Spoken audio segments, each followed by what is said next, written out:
कौन कहाँ कैसे रखता है पाप पुण्य का लेखा जोखा।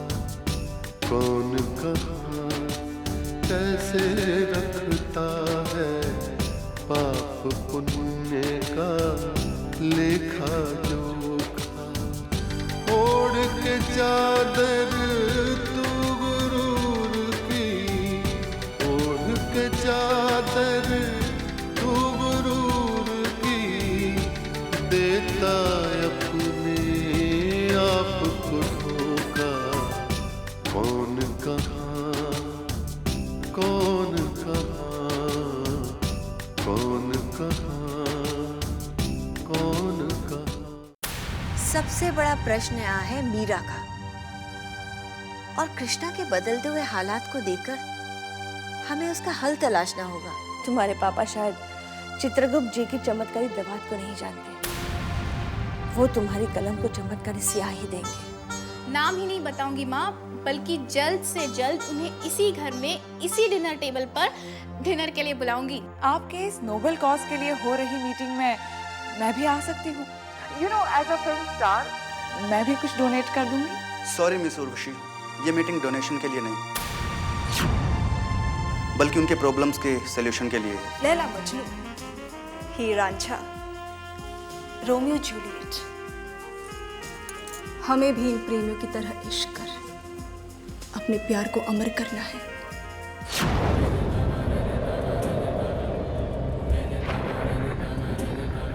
शक्तिशाली पुण्यवान आरसी श्रीवास्तव शक्तिहीन बना, उसके सुखद परिवार को तहस नहस कर मायावी पाप इस शक्तिशाली व्यक्ति से 2 प्रकार के लाभ अर्जित करना है। 2 प्रकार का लाभ?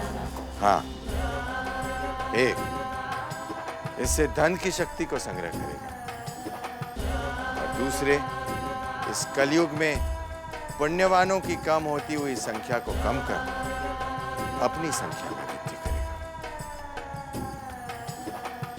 देखिए आगे का ये दृश्यावलोकन देखिए।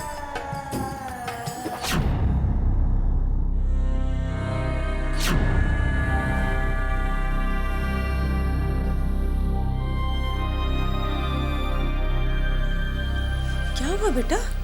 ये हॉल में क्यों खड़ी हो? नींद नहीं आ रही है क्या? रो क्यों रही है? वो कुछ नहीं मॉम, बस ऐसे ही। बेटा, मुझे तुझसे कुछ बातें करनी है। कहिए मॉम, अब तो बस बातें ही सुनना है। बेटी, मेरा जीवन तो गुजर गया, जो नहीं देखना था वो भी देख लिया, पर तेरा जीवन तो अभी तेरे सामने है। मैं क्या कर लूंगी माँ? जब तूफान उठते हैं ना तो वो गुजरी हुई जिंदगियों पर रहम करते हैं और ना तो खिलती कलियों पर। अब एक तूफान उठा है माँ, जो तुझे भी रोता है और मुझे भी। फिर भी कहिए आपको क्या कहना है? कहिए माँ, शायद आपका दिल हल्का हो जाए। बेटी, जब मैं 10वीं 11वीं में पढ़ती थी, तेरे से 1-2 साल छोटी होंगी, तब मेरे घर के सामने एक लड़का रहने आया। वो मुझे देखकर मुस्कुराता था, इशारे करता था। एक दिन तो उसने लव लेटर भी भेजा। मैं वो लव लेटर पढ़ने लगी। उसमें जाने क्या क्या लिखा था। मैं तेरे बिना जी नहीं पाऊंगा, तुम अगर मुझे नहीं मिली तो मैं जोगी बन जाऊंगा। मैं लेटर पढ़ ही रही थी कि माँ ने देख लिया और वो लेटर छीनकर पढ़ने लगी। फिर उन्होंने मुझे प्यार से समझाया। बोली, बेटा, इस उम्र में ये लड़के ऐसी करते हैं। ये इस उम्र का जोश है, तकाजा है। ये हकीकत से बिल्कुल अलग है। तुम इन सब चक्करों में पड़कर अपनी जिंदगी खराब मत करना। घर खानदान बदनाम हो जाएगा। माँ की बात मैंने गांठ बांध ली और मेरी शादी हो गई। मैं राजयोग भोगने लगी। फिर एक बार मैं अपने मायके गई। मुझे वही लड़का मिला, प्यार के दावे करने वाला, अपनी पत्नी और 2 बच्चों के साथ। उसने मुझे देखा तो सर झुका लिया। कहाँ वो मरा? कहाँ मरते हैं लोग?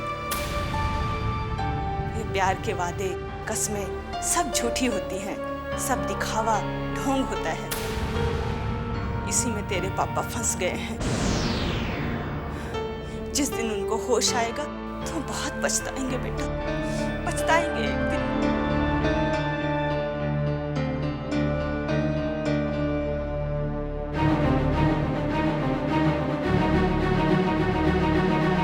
ये कहानी आपने पहले क्यों नहीं सुनाई मॉम?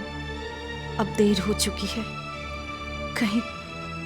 कहीं संदेश बदल गया, या उसके घर वाले नहीं माने, या हमारे घर में उठे तूफान नहीं थमे तो मेरा क्या होगा? जिस डैड के प्यार पर मुझे नाज था, वो डैड तो इस उम्र में क्या कर बैठे? सोचते हुए भी शर्म आती है। पाप पुण्य का लेखा जोखा, पाप पुण्य का लेखा जोखा। I'm back home. अरे कृष्णा, तूने इतनी देर क्यों लगा दी? कहाँ रह गया था? मॉम, ऑफिस में काम ही इतना था कि देर हो गई। वैसे मैं कुछ नए प्रोजेक्ट्स के बारे में सोच रहा हूँ। कृष्णा, तू इतना काम क्यों कर रहा है? इतनी मेहनत क्यों कर रहा है? देख, अपना काम धीरे धीरे बढ़ा। अभी तुझे आदत भी नहीं है, फिर धीरे धीरे बढ़ाएगा तो आदत भी पड़ जाएगी। अच्छा ये बता, मुझे नया काम क्या कर रहा है? मॉम, आप कल ही कह रही थी ना कि अगर हम अपने जीवन में पुण्य कार्य करें तो अपने परलोक को सुधार सकते हैं। तो यही है मेरी नई सोच। क्यों ना हम अपने बिजनेस में भी पुण्य कार्यों की नींव डालें? एक पंथ और 2 काज। ये कैसे संभव है बेटा? जहाँ बिजनेस होता है वहाँ मुनाफा और प्रॉफिट होता है, और वो हमें भौतिक सुख देता है, उससे पुण्य नहीं मिलता बेटा। मॉम, क्यों ना हम अपने करोड़ों रुपयों का इस्तेमाल उन घरों को छत दिलाने के लिए करें जिन्हें दहशत होती है बारिश जैसे मौसम से? क्यों ना हम उन बच्चों को स्कूल भेजें जो पढ़ने लिखने की उम्र में अपना पेट पालने के लिए मेहनत मजदूरी करते हैं? क्यों ना हम ऐसे लोगों की मदद करें जो असाध्य रोगों से जूझ रहे हैं, जिनके पास इलाज के लिए पैसा भी नहीं है? हाँ बेटा, तेरी ये बातें सब सच्चा मानव धर्म निभाने की है, पर मेरे बिजनेस का अनुभव यही है, हम ये सब तभी कर सकते हैं जब हम अपनी पूरी पूंजी दान में देने के लिए सोच लें। मुझे तो कोई आपत्ति नहीं है, मेरा जीवन तो हो गया है, पर तेरे सामने तो तेरा सारा जीवन पड़ा है बेटा। और फिर आज की दुनिया में दौलत ही ताकत है। मॉम, अगर मैं आपकी और पापा की कमाई को ज्यों का त्यों रखूं और ये सारे काम भी कर लूं तो? कैसे? मॉम, यही तो है मेरी नई सोच। प्रोजेक्ट्स तैयार हो रहे हैं। मन में अगर विश्वास हो ना तो कुछ भी किया जा सकता है। आप देखना, सब अच्छे से हो जाएगा। हाँ मेरे कृष्णा, तो कुछ भी कर सकता है, कुछ भी। मेरे कृष्ण कन्हैया, मेरे लाल। You are my confidence, mom. Love you बेटा।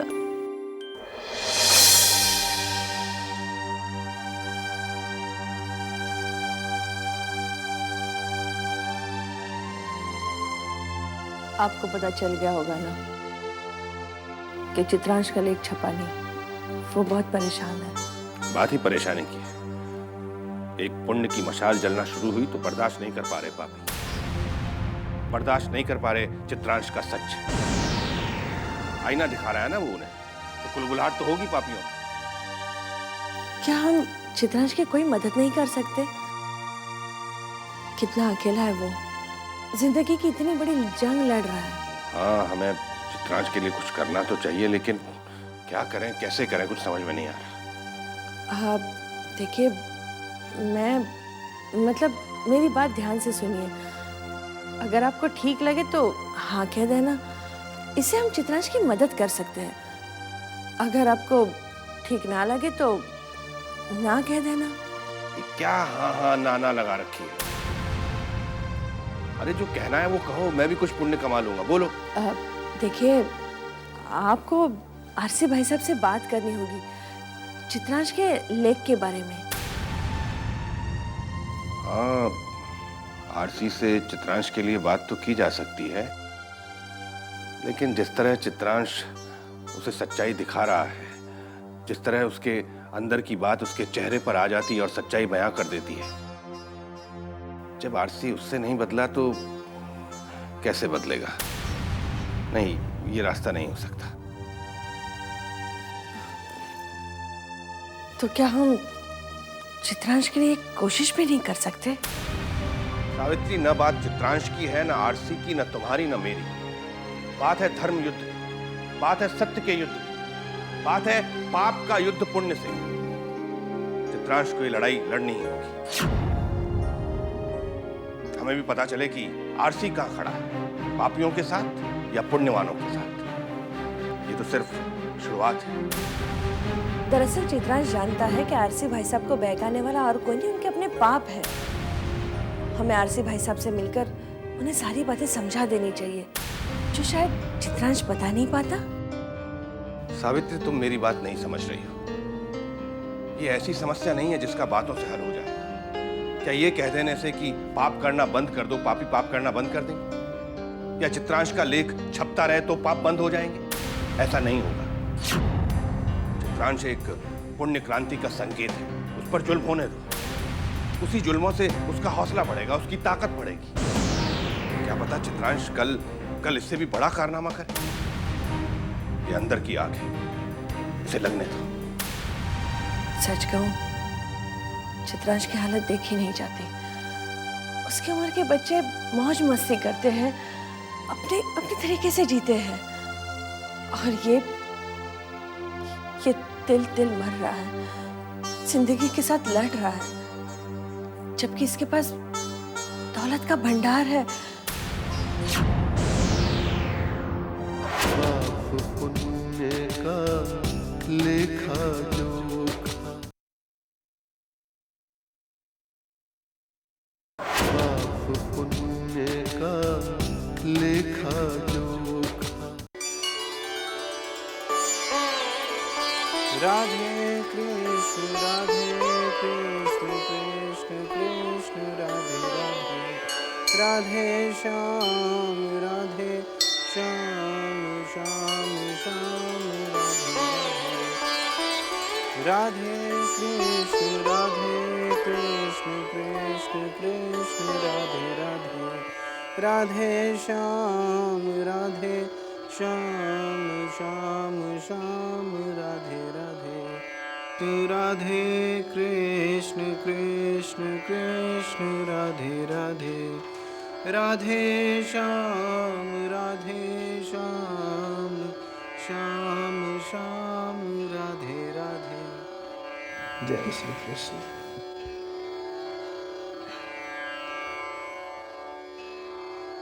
मॉम, मुझे आशीर्वाद दीजिए।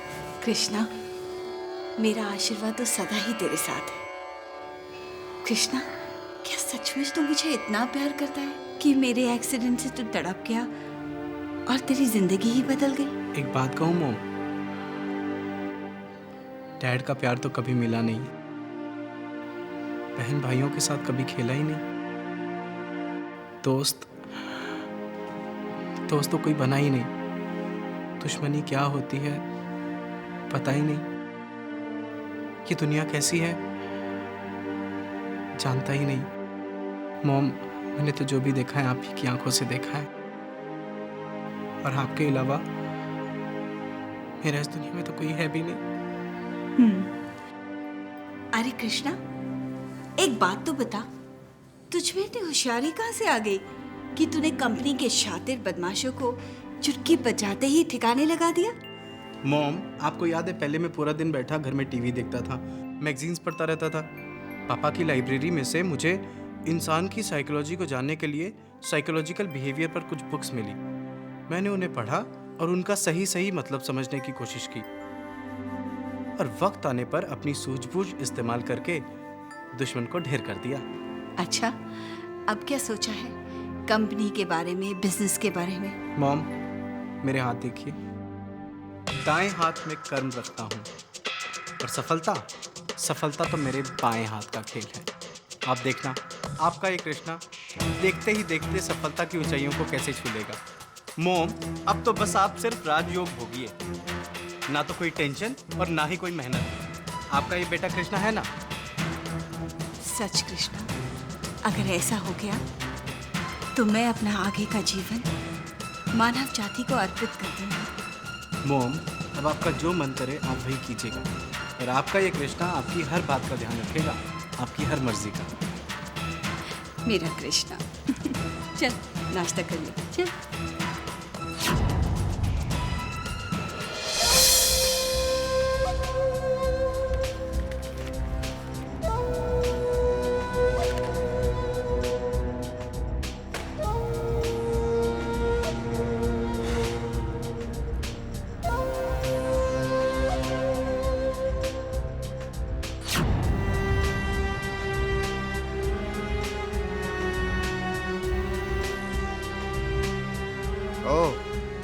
तो ये मैडम मुझे स्टारडम दिखा रही है। पहले मेरा इंतजार करती थी, अब मुझे इंतजार करवा रही है। ये फिल्म स्टार भी 4 दिन की चांदनी को 365 दिन की चांदनी समझने की गलतफहमी पाल लेते हैं।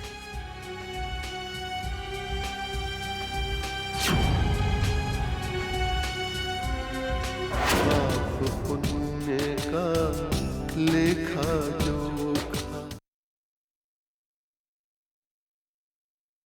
पाप पुण्य का लेखा जोखा।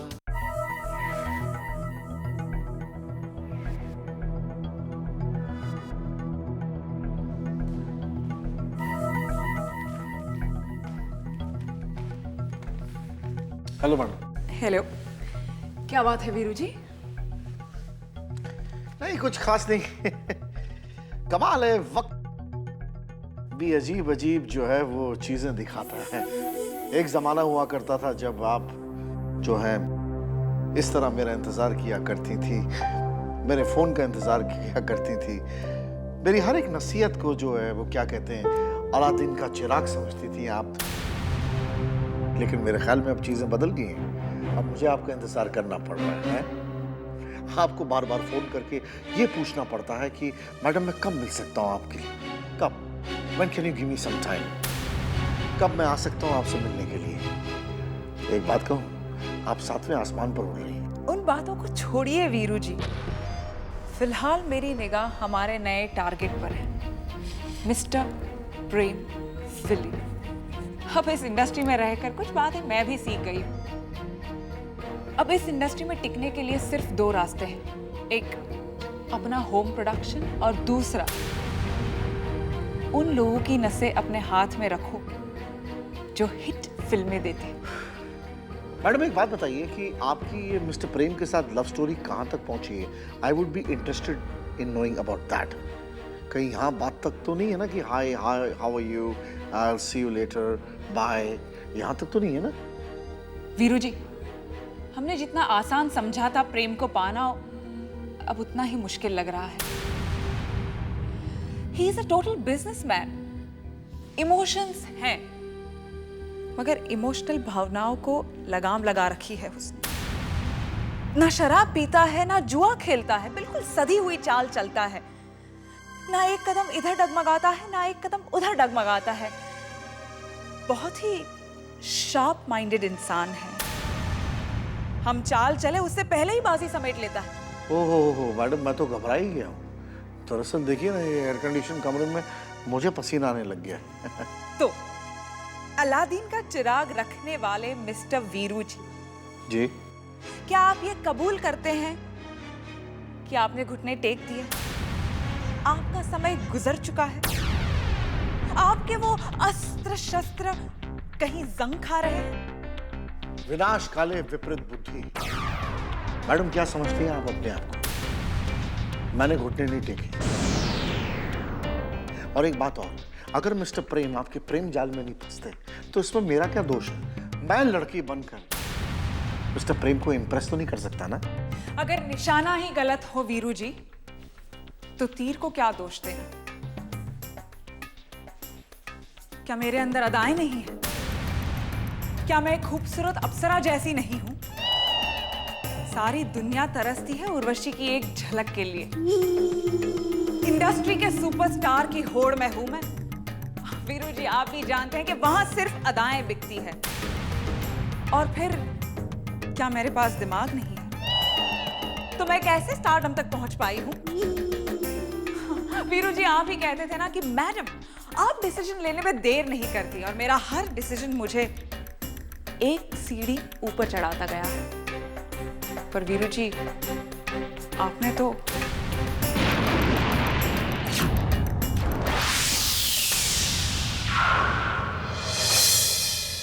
हर इंसान का अक्स वहाँ पर, हर इंसान का कच्चा चिट्ठा, हर इंसान का कच्चा चिट्ठा, हाजिरी सबकी लगती एक दिन, एक पल में ही फैसला होता, कौन कहाँ